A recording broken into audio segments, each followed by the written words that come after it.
Assalamualaikum, berjumpa lagi kita dalam video yang seterusnya. Video ni dirakam pada berapa Syawal dah sekarang ni? 8 Syawal kot. Okey. Dalam video kali ni, dalam perkongsian kali ni, saya akan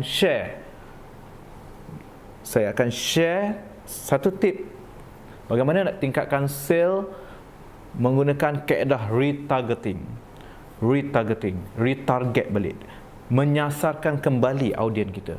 Okey, sebelum ni anda mungkin dah lihat video perkongsian sebelum ni yang mana audien terbahagi kepada 3 yang utama. Yang pertama adalah suspek, kemudian prospek, kemudian fan.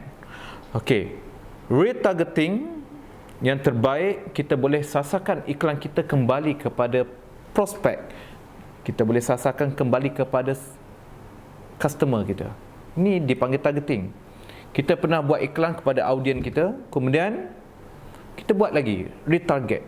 Kita berulang-ulang kali menyasarkan iklan kita kepada audien yang kita ada. Okey, contohnya prospek, kita ada fan kita sendiri, kita ada lead kita, contohnya database. Kita boleh menyasarkan iklan kita kembali kepada mereka ni. Sebagai contoh, C4 Ads, setiap kali melancarkan event, kita akan sasarkan kepada fan kita sendiri. Okey, itu dinamakan retargeting. Ataupun dalam satu kempen marketing, kempen iklan yang dijalankan, katakan saya pecahkan saya punya kempen, katakan kempen Aidilfitri. Katakan kempen Aidilfitri. Saya akan bermula dengan buzz marketing, iaitu menyasarkan iklan tersebut menyasarkan kepada audien, iaitu fan saya, yang mana mesejnya adalah satu event akan dilancarkan. Okey, saya beritahu akan datang.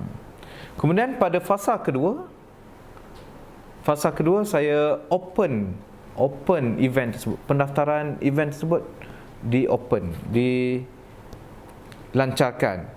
Kemudian pada fasa ketiga, mungkin hari yang berbeza, saya update apa yang telah berlaku, berapa ramai yang telah register. Kemudian pada fasa yang terakhir, mungkin saya maklumkan bahawa pendaftaran akan ditutup. Okey. So, kesemua fasa iklan ini disasarkan kepada audien yang sama, menggunakan kaedah retarget, menyasarkan kepada audien kita, menyasarkan kepada prospek ataupun customer sedia ada kita. Ini dinamakan retargeting.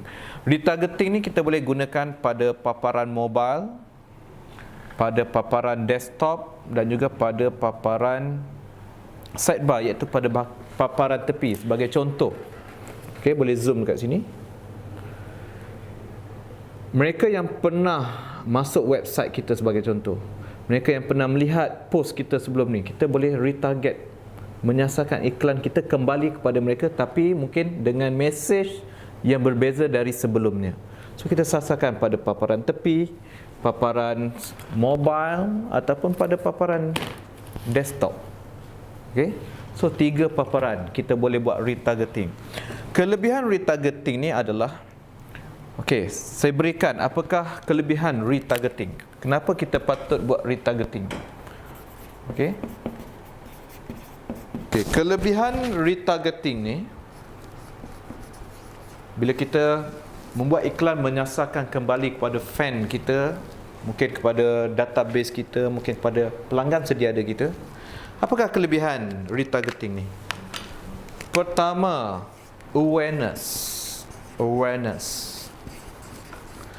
Okay, kesedaran terhadap produk, kesedaran terhadap brand, kesedaran terhadap mesej yang disampaikan jelas.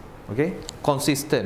Produk, brand, mesej iklan. So, awareness. Mereka melihat berulang-ulang kali. Bila mereka melihat berulang-ulang kali, mereka jadi lebih ingat. Okey, mereka insya-Allah lebih percaya. Bila frekuensi tinggi, seperti yang anda belajar sebelum ni, bila frekuensi tinggi, dia akan meningkatkan trust. Okey, itulah tugas kita untuk buat awareness. Bila awareness tinggi, mudah untuk menukarkan mereka menjadi pembeli. Okey. Yang kedua, selain daripada awareness, tugas retargeting ni adalah berbentuk update. update. Okey, update. Sebagai contoh, anda boleh lihat kempen-kempen marketing yang dijalankan oleh Sifu FB Ads. Okey. Contohnya, apa yang kita buat? Pertama, kita akan jalankan buzz marketing.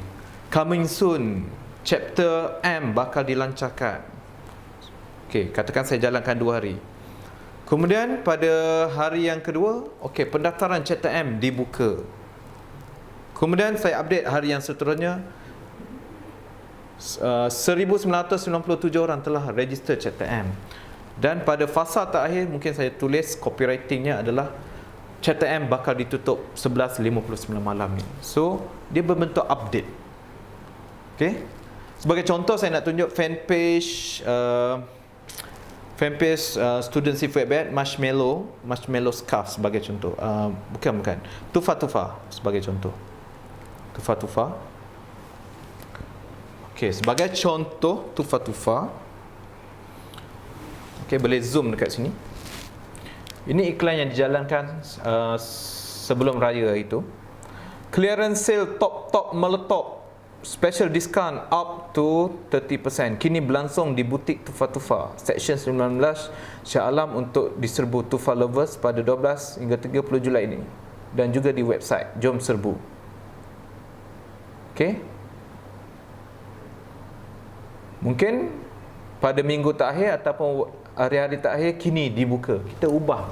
Kita boleh ubah headline, kita boleh ubah tajuk supaya orang dapat update dari kita. Kita menggunakan post yang sama, cuma kita ubah copywriting, mungkin ubah gambar, yang mana ianya akan menjadi update. Okey. Selain daripada itu, tujuan retargeting adalah untuk meningkatkan tentang trust. Okey, trust. Bila mereka nampak berulang-ulang kali tadi hasil daripada awareness, dia akan meningkatkan trust.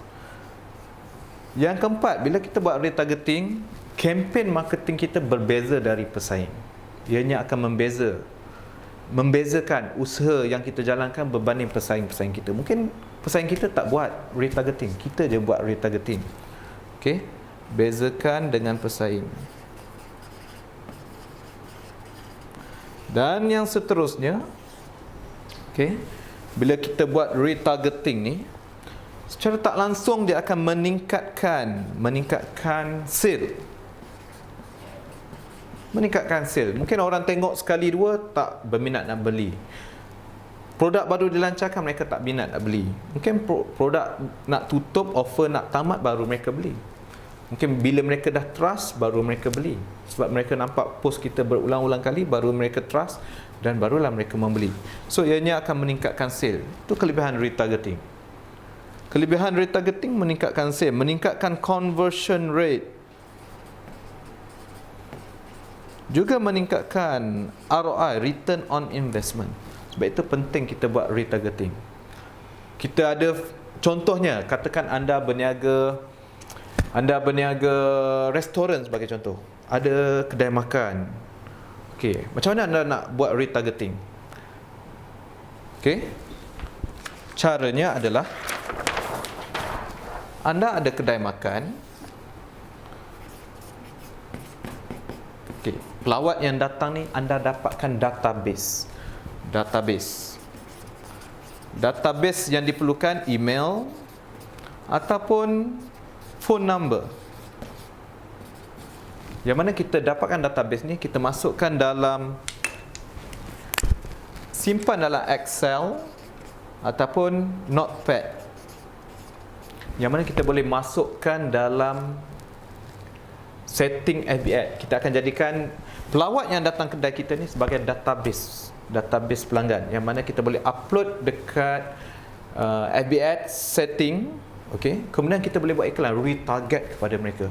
Kalau anda masuk bukan fanpage Sifu FB Ad, anda masuk di blog sifufb.com, ada tutorial macam mana nak upload database ke sistem FB Ad. Yang mana bila kita buat ad, kita boleh retarget pada mereka. Okey, kita boleh retarget. Bila masuk dalam setting FB Ad, ada ruangan pemilihan custom audience. Okey, ni restoran. Macam mana anda nak dapatkan database mereka? Mungkin anda boleh buat kontes. buat kontes, menangi iPad percuma ke, dapat makan di restoran ni selama 1 tahun secara percuma sebagai contoh. Mungkin anda offer motor, apa-apa saja yang anda boleh offer supaya mereka berikan database mereka. Bila ada database, senang kita buat retargeting. Ataupun ni untuk mereka yang ada kedai, ada premis yang berniaga di booth, di kios, okey. Katakan anda tak ada kedai, apa yang anda boleh buat untuk dapatkan database supaya anda boleh buat retargeting? Mungkin anda ada website. Okey. Sebagai contoh, katakan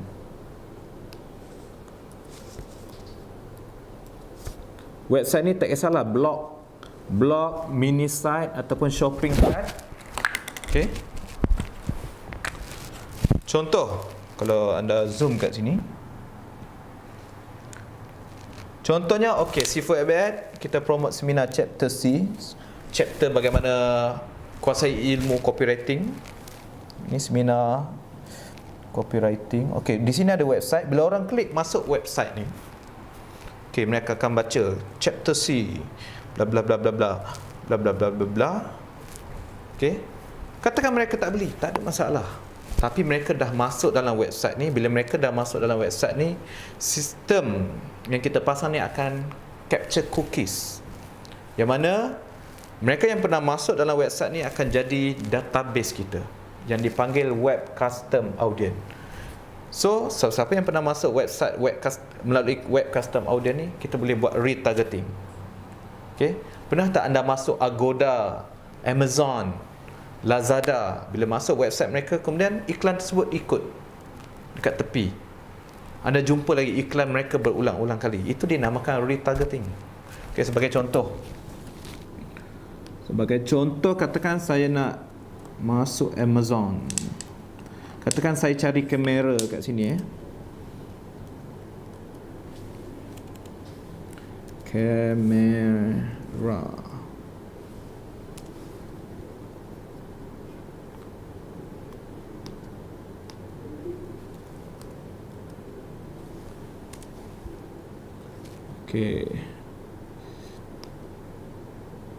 Katakan orang masuk website Amazon, tengok kamera, kemudian klik sana, klik sini.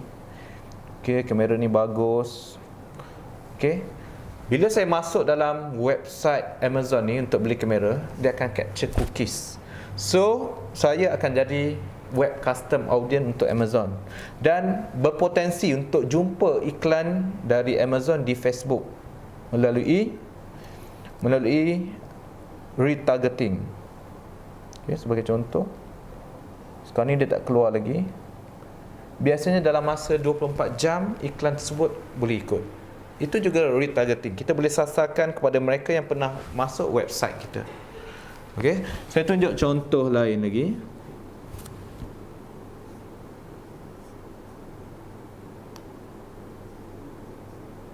Contohnya, saya masuk dalam setting FB Ads Manager untuk tim C4 FB Ads. Tutup kejap, rahsia.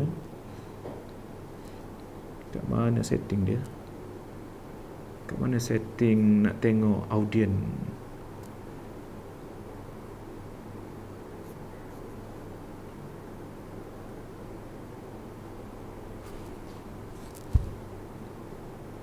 Mana tu, sini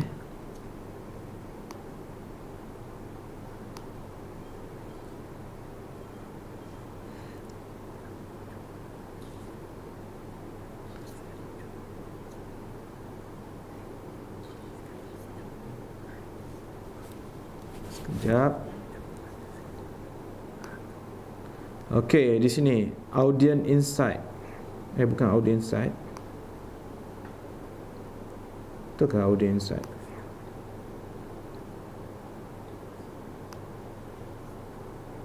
Saya masuk dalam Ads Manager.